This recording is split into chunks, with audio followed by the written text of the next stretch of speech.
Good afternoon, everyone.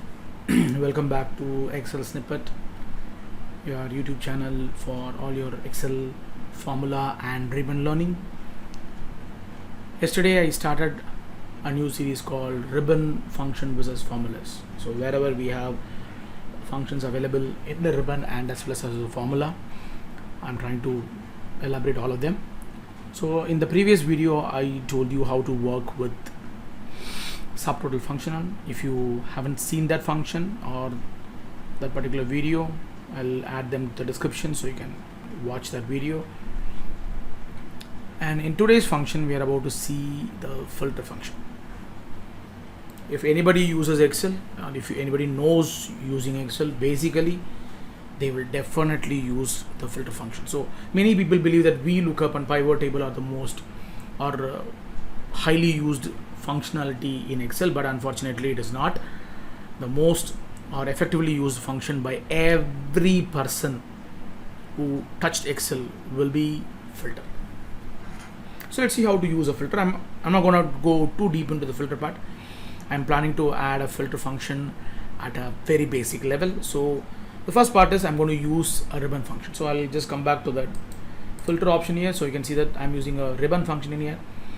If you want to add a filter here, you can add a filter with ease by the following functions or following shortcuts here. These are the shortcuts that you can use across the versions and editions.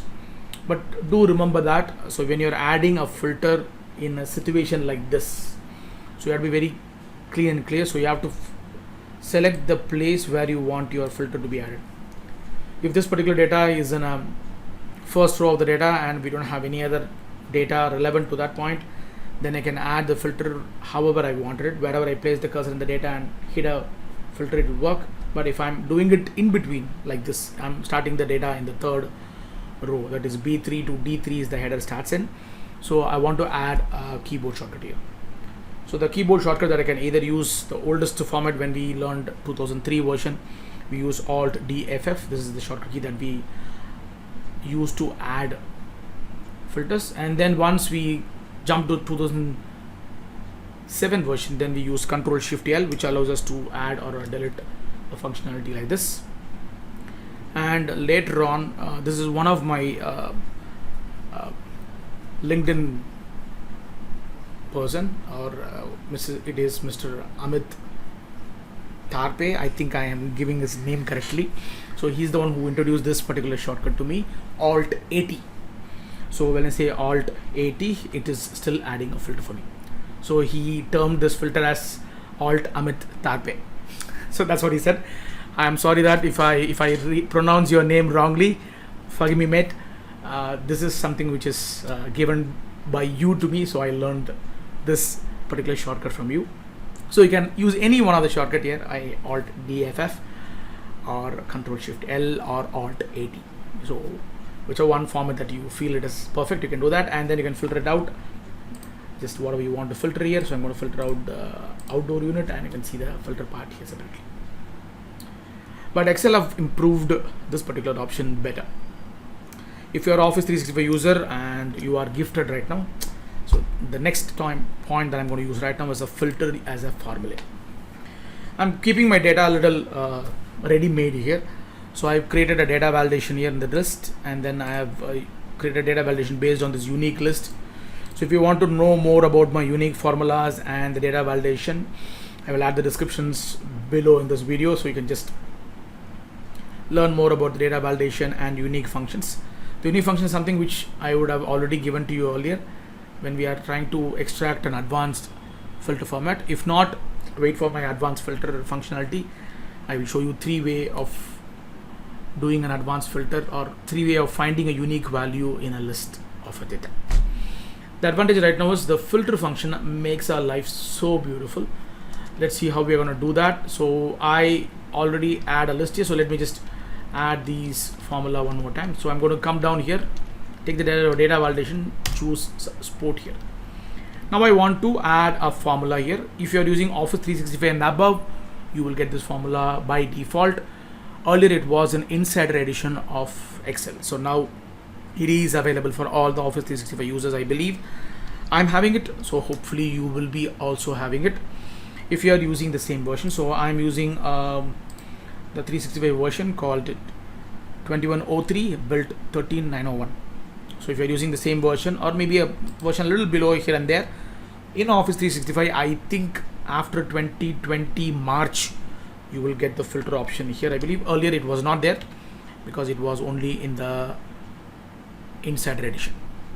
So now we can see that it says what is the array here. So I'm going to choose the entire data here. Then I'm going to hit an F4 absolute cell reference, give a comma, then I'm going to say what is the data that I want to choose. So I want to find out the category here, and the category has to be equals to the data validation drop down list. Then at last I want an empty here, so I'm going to just make it as an empty here. So this allows you to make the things better. When I give an enter, you can see automatically gives you the entire list, but unfortunately my date format is not in date format, so just I'm going to change the date format alone for us, so that gives you the exact dates that I'm looking for you. And probably if I change this to another list, probably I won't get the data because this is the largest data. So let me redo this process again. So format painter and add them up, and if I reduce this to rad, you can see it comes out. So now the advantage that I have in here is when I go back to my ribbon function, so I can only get data on one part of a data part. So if I want to refilter it out, I have to work again in a different point. I cannot use a data validation to filter out faster. If I delete this, then the entire data goes off. My formula is still intact. So if I choose my data here, you can see the filters are coming out automatically. And I should thank one more person I missed. I'm sorry about that. This is one of Mr. His name is Vivek. He is the one. Vignesh. Sorry, mate. He's the one who, when we discussed about a particular class for his MO 201 examination at that time, he said that when I taught him about subtotals and advanced filters and so on, at that time he said that this is what I use in my office when I work out, and he is the one who given me an idea of giving the filter format here. I learned it somewhere earlier, but I never thought of doing a video on it.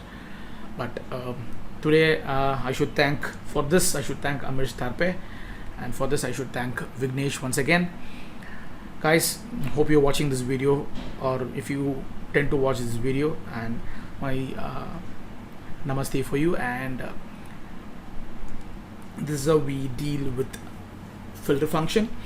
And now we are doing the second video in the series of quick view series where ribbon versus formula.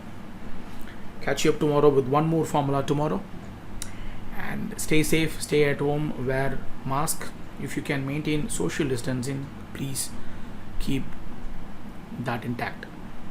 Hope you learned something new today. Stay updated, stay safe. Thank you so much.